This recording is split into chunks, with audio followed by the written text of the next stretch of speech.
Kam të ftuar sot me mua një studente që do të kisha thënë është mjaft si liberale në mendimet e saj, andaj kisha patjetër të ftoj sot Jona Veseli me neve. Faleminderit që erdhe.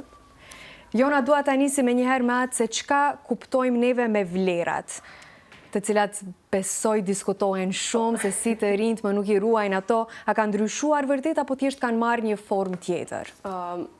Unë mendoj se vlerat tash më shpesh kuptohen si qëndrim personal se sa normë universale. Ato nuk është se janë humbur, thjesht janë riformsuar për realitetin e ri. Një realitet ku individualizmi, teknologjia dhe ritmi i shpejt i jetës ka ndryshuar mënyrën se si ne përjetojmë moralin.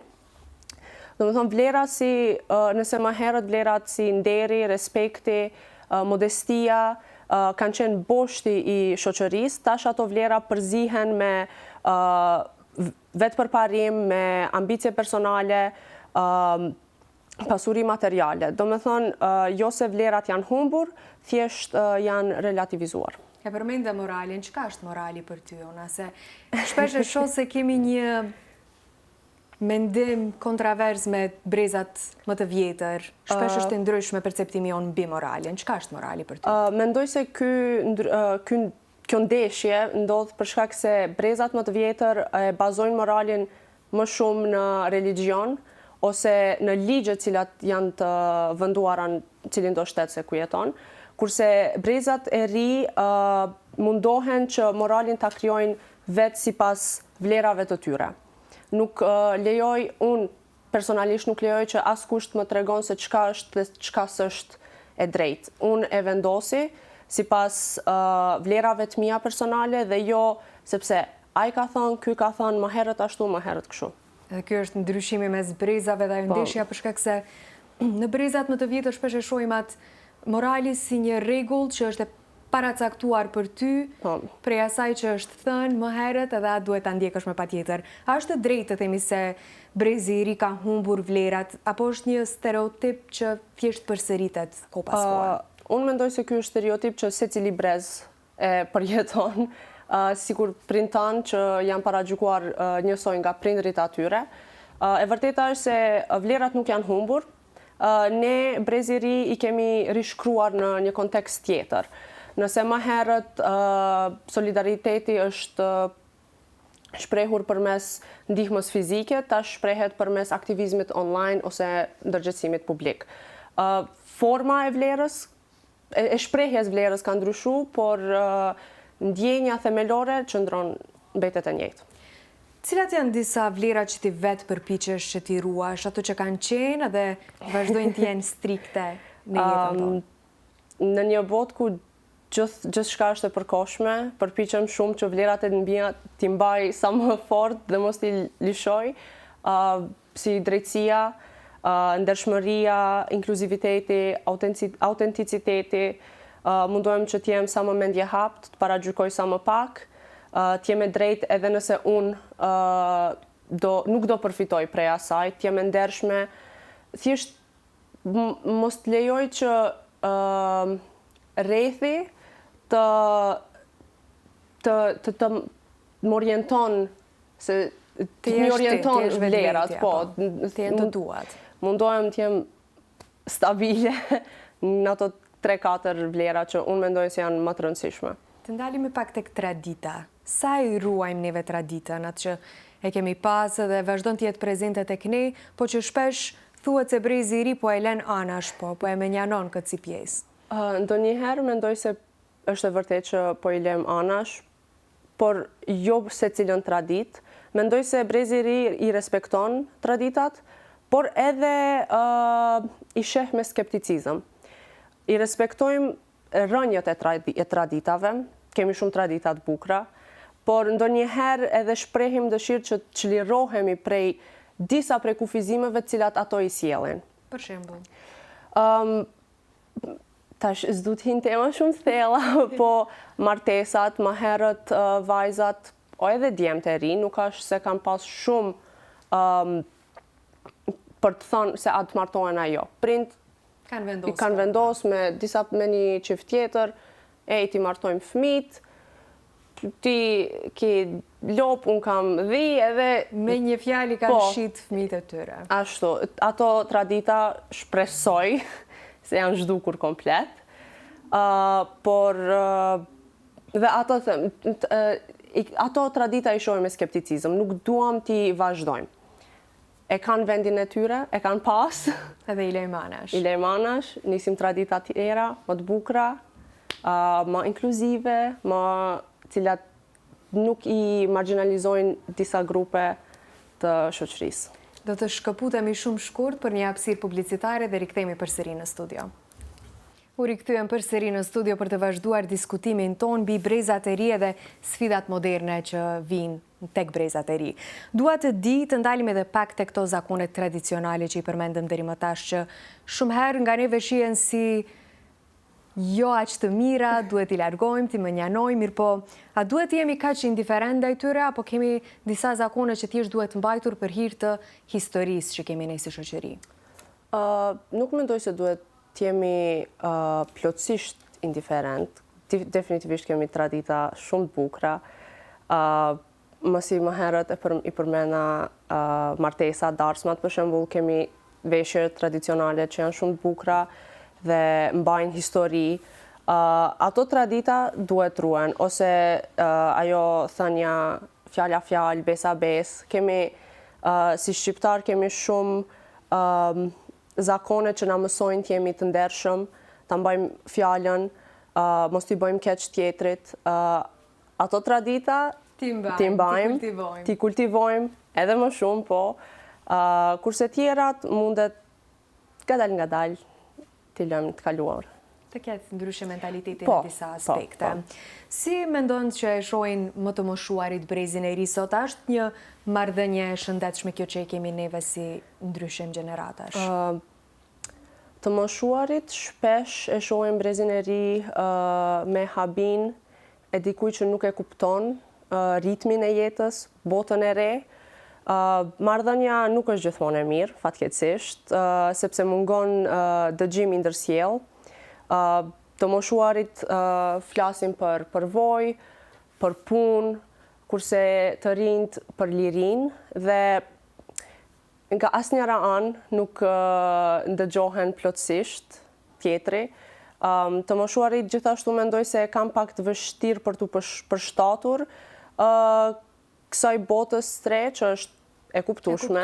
Digitalizimi, transformimi është një lloj hapësire komplet e kundërt prej asaj që ka qenë deri më tani ose që janë rritur natë. Thjesht mendoj se duhet kenë pak mirëkuptim, sepse edhe ata kanë qenë në pozitën tonë, edhe gjyshit e atyre nuk janë pajtuar me mendimet edhe me rebelimin që e kanë bë. Dhe për atë mendoj se nëse të dyja anët do ishin pak më mendje hapt për ta ndëgjuar njëri tjetrin, marrëdhënia do ishte shumë e mirë. Dhe ata thjesht nuk duhen t'i kenë të njëjtat pritshmëri prej neve si ata që i kanë pas, për shkak se bota ka ndryshuar shumë. Unë nuk mund të fitoj një vend pune njëjtë sikur gjyshja ime. Edhe ajo nuk do mundet ta fitoj një vend pune njëjtë si unë që do e fitoj. Edhe këto ndryshime nuk janë të këqija. Thjesht ato duhet, është shumë normale.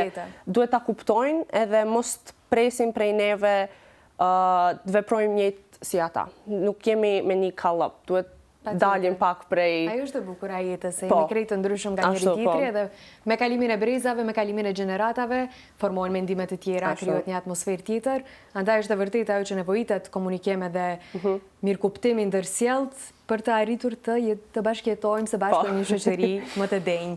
A janë të rinjt pas gjithë këtyre ndryshimeve, avancimeve, më të lirë sot, apo ndoshta më të humbur, nuk mund ta gjejnë veten, nuk mund ta gjejnë drejtimin? Mendoj se janë të dyjat. Jemi më të lirë, kemi shumë më shumë mundësi, por kemi edhe shumë më shumë pasiguri. Këtu vjen ajo humbja që ndonjëherë ndjehemi sikur jemi shumë të vegjël në një botë shumë të madhe. Sepse liria që e kemi pa orientim është njëjtë sikur t'jesh në det pa busull, është i pafund, por nuk do mund të arrish askund, nuk do të çon askund. është mirë që i kemi këto mundësi pa kufi, mund të them. Pa kufi, pa diskutim. Por në njëjtën kohë mendoj se këtu ato të moshuarit që dojnë na shesin mend ndonjëherë, duhet na orientojnë pak, jo të na drejtojnë dhe jo të na si të them, thjesht të na ndihmojnë. Jo ta gjykojnë mënyrën se po, si. të na ndihmojnë na ndihmojnë në rrugtimin ton. Të na orientojnë, jo të na vendosin nëpër kutia dhe thonë jo, ti do bësh kështu, ti do bësh ashtu, ti do shkosh këtu. Nëse unë shpreh dëshirë, themi të shkoj në Japoni, nuk dua që prindëmi të ndalin, dua që ato të mbështesin në atë rrugtim dhe të më orientojnë se çka duhet bëj për ta arritur. Është vështirë të jesh vetëm në një Po. botë si kjo e jona është Ashtu, liria ashtu, ekziston, është- po ekziston edhe shumë rreziqe tjera që vinë ata. Ka shumë pasiguri. Prindë tanë, të moshuarit, duhet na orientojnë dhe të na mbështesin. Pa Si diskutim. krahi dytë. Po. Edhe këtu mendoj vjen në shprehje edhe ajo përplasja midis gjeneratave për shkak se bota në të cilën jemi tash, kryesisht gjeneratat tona, është komplet e ndryshme nga shumë breza që kanë kaluar më përpara. Po. Ka pas një farë rjedhe, mirë po tash është komplet diçka tjetër, çdo gjë është e digitalizuar, çdo gjë është ndryshe, është më e madhe, më e frikshme, do të kisha thënë.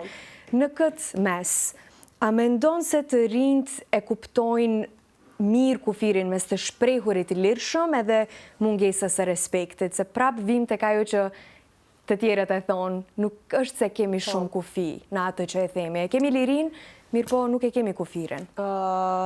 Në jetën time personale, me njerëz që i njoh, mendoj se ky kufi është shumë i qartë, por fatkeqësisht për shkak rrjeteve sociale, shprehja e lirë është ngatruar me shprehje pa kufi, ku njerëzit mund të ofendojnë, mund të shajnë, mund të poshtrojnë tjetrin, dhe pastaj të mshefen me arsyetimin se jo, po bëj shaka, ose më kam drejt të them ato që dua, Se liria e shprehjes. po, por liria duhet vjen bashkë me përgjegjësinë.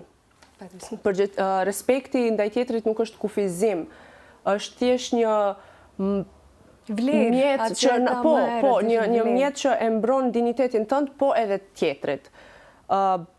Gjuha urrejtëse, shpifjet, poshtrimi asnjëherë nuk duhet të lejohet. Askush nuk duhet ndëshkohet për mendimin e tij, por thjesht duhet të mbaj përgjegjësi për ato që e thot dhe ta di se deri ku dhe sa mund të thot, si në rrjetet sociale, si në ambiente, po, secili send me kufi. Patjetër, duhet të jetë. Po. Këto janë disa vlera që na kanë mësuar të parët tanë dhe që duhet të vazhdojmë t'i mbajmë. Po. A duhet të ketë kufizime në lirinë e shprehjes siç e tham, nëpër rrjetet sociale, se është një botë shumë e madhe, shumë komplekse, asgjë nuk është e kufizuar, asgjë nuk është e sigurt. Edhe këtu shpeshherë shohim që cënohet privatësia e njerëzve, është bërë e rrezikshme të jesh pjesë e rrjeteve sociale se nuk e din se çka të pret nesër.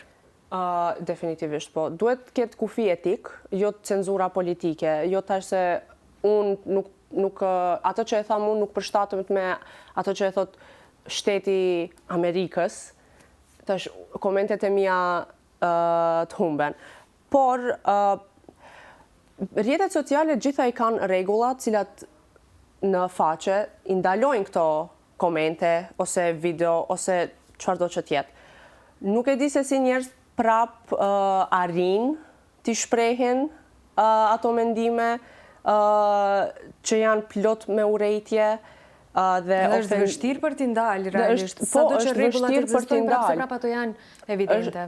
Nuk mendoj se është vështirë për t'i ndalë, mendoj se ata që munden nuk duan t'i ndalin. Kam parë shumë njerëz në rrjetet sociale duke u ankuar se ma heqën videon, po mi zhdukin komentet. Pse ndonjëherë po mund të kufizohen Në raste tjera jo. Do të thonë, nuk është se nuk mundet, nuk duan, është e vështirë, por ndoshta edhe për atë duhet ketë limit se sa njerëz mund të kenë qasje në disa rrjete sociale. Shumica e rrjeteve sociale janë 16+, ose 13 Që nuk respektohen asnjë urë, tash të vërtetën edhe unë Snapchat kam qelë kur i kum pas 10 vjet, a nuk e di, e kam ba ditëlindjen 1980. Po, është shumë e lehtë të manipulosh me është shumë e informacione. lehtë, po tash si e madhe, tash si më e rritur, e shoh gabimin tim.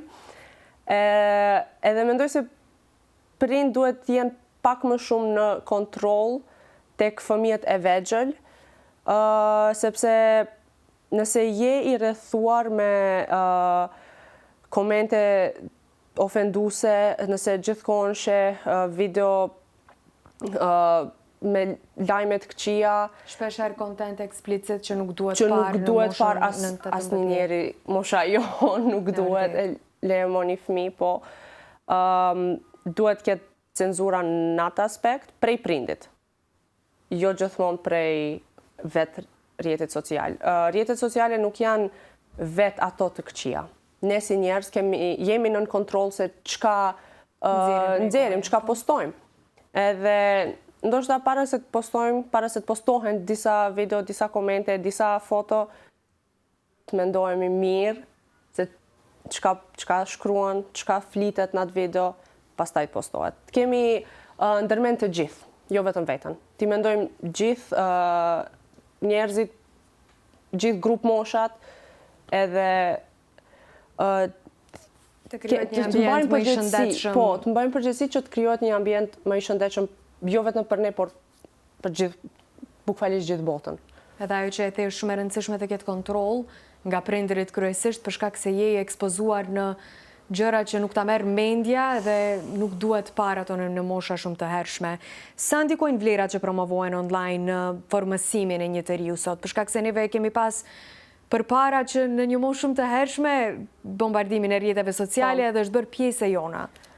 Mendoj se kanë shumë ndikim, ndoshta më shumë ndikim se dhe familja apo shkolla ndonjëherë, për shkak se si me familjen si në shkollë e ke një kohë caktuar sa rrin.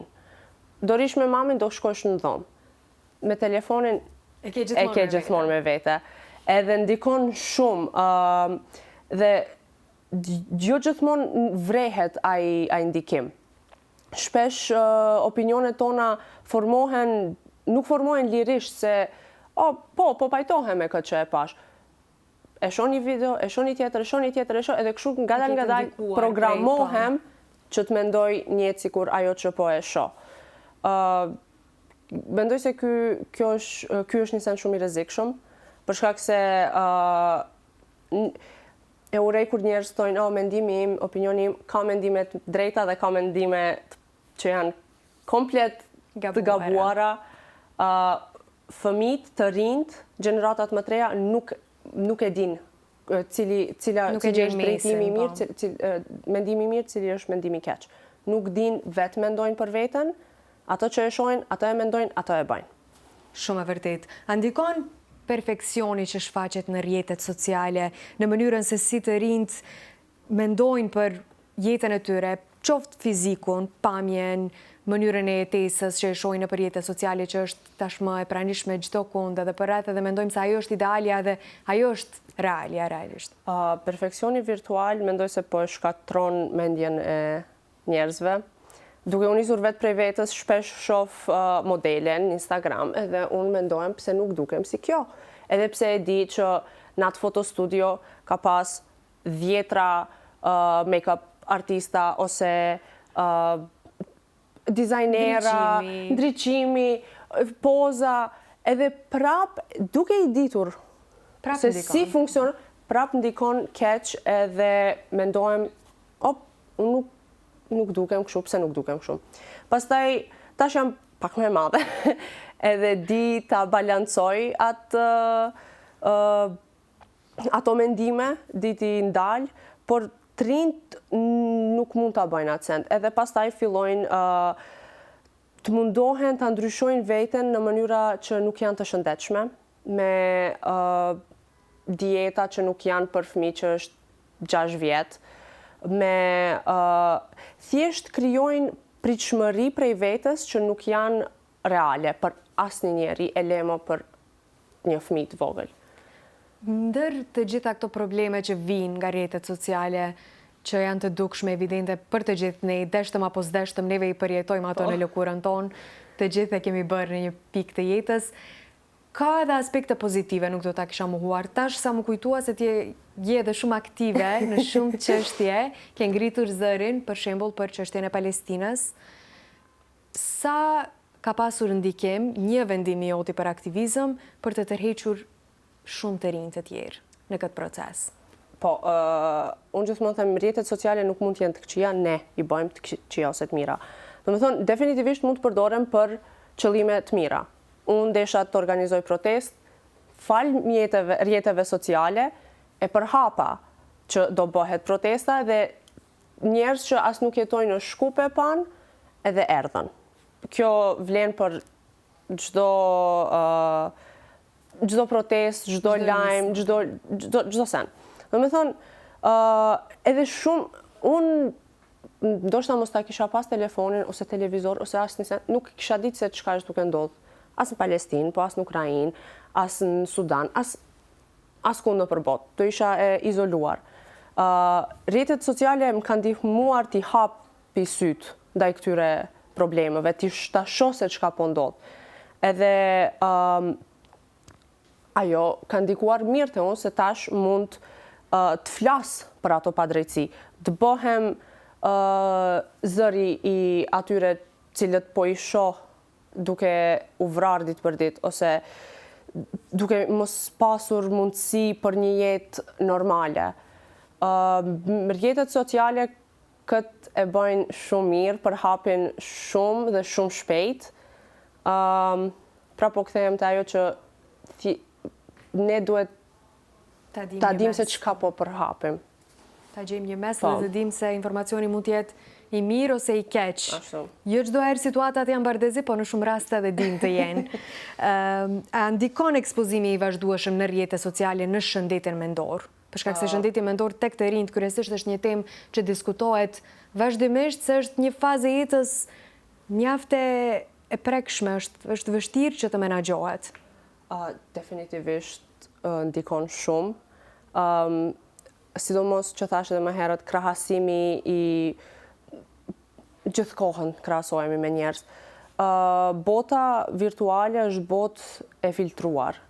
Dhe ne, kur e shohim atë botë, e krahasojmë me botën tonë, që është reale, neve na duket kjo botë e mangët. Edhe ndjehemi të vegjël, ndjehemi sikur nuk kemi asnjë qëllim, askush nuk na ndëgjon, s'kemi vlerë. Edhe kjo ndikon shumë keq te kryesisht në gjeneratat e reja, po, në fëmijë cilët kalojnë pubertetin, është një moshë shumë kritike, kur ti nëse në atë moshë nuk e ke përkrahjen e duhur, është shumë lehtë të hysh në botën mendjen tënde që asnjëherë s'do mund dalësh. Në botë shumë e errët, e mbushur me mllef, e cila do ketë shumë pasoja derisa të vdesësh. Shumë e vërtetë, Jona. Është shumë e rëndësishme të dimë si ta përkufizojmë marrëdhënien tonë me rrjetet sociale. Ne kemi edhe disa çështje të tjera për të diskutuar, mirë po dua fillimisht një hapësirë të shkurtër publicitare dhe më pas do të rikthehemi përsëri në studio për të vazhduar diskutimin tonë. Jemi përsëri në studio për të vazhduar me disa tematika tjera. Jona, dua ta di, a ke menduar ndonjëherë largimin nga vendi jon, për shkak se ky është një fenomen shumë i ri përsëritshëm tek të rinjt tan që kërkojnë një të ardhme më të mirë, dhe pse ke kërkuar nëse ke kërkuar? Çdo ditë jetës tim. Vazhdon. E mendoj largimin tim nga Maqedonia si shumë të ri, jo gjithmonë për luks, thjesht për mundësi të vërteta, dinitet, sepse kur ndjen se përpjekja jote nuk çmohet, atëherë është e natyrshme që secili të kërkon një vend ku mund të ndërton një jetë re pa u penguar nga padrejtësitë e vendit prej cilit vjen. Mendoj se shumë të ri përfshirë edhe veten. Duam të ikim për shkak se mungon drejtësia, mungojnë kushtet, mungojnë vlerat nga kryetarët, nga përfaqësuesit tanë, korrupsioni mbi kulm. Mbi nivel. Dhe nuk ka garë që është e barabartë, nuk ka garë që është e drejtë. Gjithmonë ai që e njeh atë, e njeh këtë, do jetë para teje, pa marrë parasysh se është më kompetent apo jo, edhe trinjt e shohin këtë, trinjt e shohin se nuk ka ndryshim këtu. E njëjta po përsëritet, edhe thonë, a di çka, më mirë të largohemi, të kërkojmë diçka tjetër, dikun tjetër, ndoshta më të mirë, po. Pa diskutim këto janë disa prej arsyeve më të shpeshta për të cilat e rinjt kapen, edhe shohin që këtu nuk ka vend, nuk ka hapësirë për të krijuar diçka më të mirë, një të ardhme më të mirë. A mendon se shteti, sidomos tash jemi në periudhë fushatash edhe vazhdimisht shohim premtime pafund, kryesisht për të rinjt, a propagandohet me këto të rinj, apo me të vërtetë shteti tenton për t'ju ofruar atyre kushte më të mira për të ndërtuar një të ardhme këtu? Deri tash nuk janë ofruar ato kushte. Shpresoj se këtë herë nuk janë premtime të zbrasta. Shpresoj se këtë herë me të vërtetë do i mundsojnë ato kushte, por mendoj se shteti shumë pak ka punuar drejt mundësive për të mundësuar të rinjve kushtet më të mira. Në Fletë ekzistojnë shumë programe. A praktikohen ajo? Gjithë e dim se ku jemi. Të koncentrohen pak më pak në korrupsion, pak më shumë të trinj, super do jetë puna. Për të cilën ato vazhdimisht flasin edhe thonë se tentojnë të bëjnë një të ardhme më të mirë për neve, mirë po nuk e di a është kjo realisht qëllimi, apo qëllimi është më shumë të mbushin gjepat e tyre dhe të shohin përfitimet e tyre personale. Dua ta di si e përjeton ti personalisht realitetin ekonomik në Maqedoninë e Veriut. Përfshir këtu ndoshta edhe këndvështrime nga të afërmit e tua të cilat ti ke rastisur në biseda të përditshme.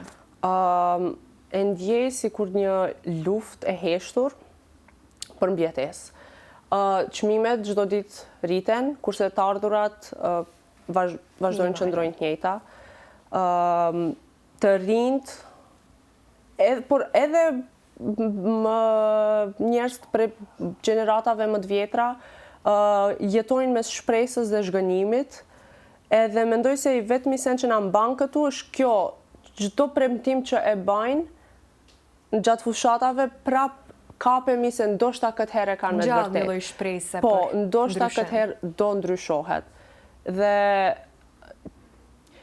është shumë e sikletshme të jetosh gjithkohën pasiguri.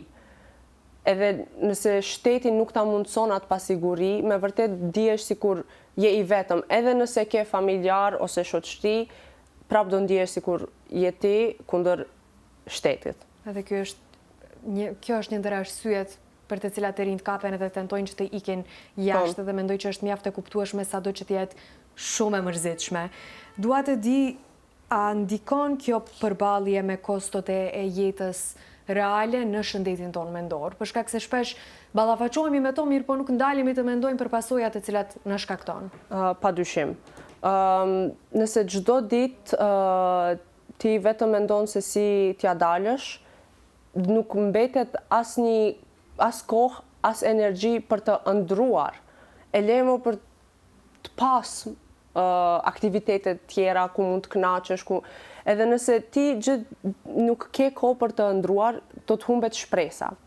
Momenti që të humbet shpresa, të humbet edhe motivi për të shkuar në punë, për të dalë me shoqni. Don të izolohesh, edhe kur izolohesh, atëherë shëndeti psiqik bjet e posh, edhe shumë rënd që të kthehet prap lartë. Sa na ka përgatitur neve sistemi arsimor për tregun e punës me të cilën të gjithë duhet të tentojmë të drejtojmë tek ai, mirë po shpesh hasim në bariera? Shumë pak, thuajse fare. Shkolla na mëson teori, por jeta e përditshme kërkon praktik. Mësimdhënia jonë jep diploma, por jo gjithmonë të merituara dhe jo kompetenca. Tregu kërkon mendje krijuese, mendje kreative, kurse sistemi jon prodhon robot, prodhon kujtesë mekanike. Edhe mendoj se ky është një problem dhe do paguajmë shumë shtrejt. Janë problematika konsistente që vazhdimisht na dalin përpara edhe shpresoj shumë që të vijë një ditë ku do të ndryshohen këto rregulla që ne ka për sistemi. Jona, unë të falenderoj shumë për këtë bisedë, mendoj dhe besoj që kemi përfshirë shumë problematika, shumë sfida me të cilat jo vetëm të rinjt përballen, po të gjithë neve si shoqëri edhe shpresojmë së bashku për një të ardhme më të mirë dhe nuk duhet asnjëherë të humbim shpresën. Faleminderit për bisedën. Faleminderit dhe juve.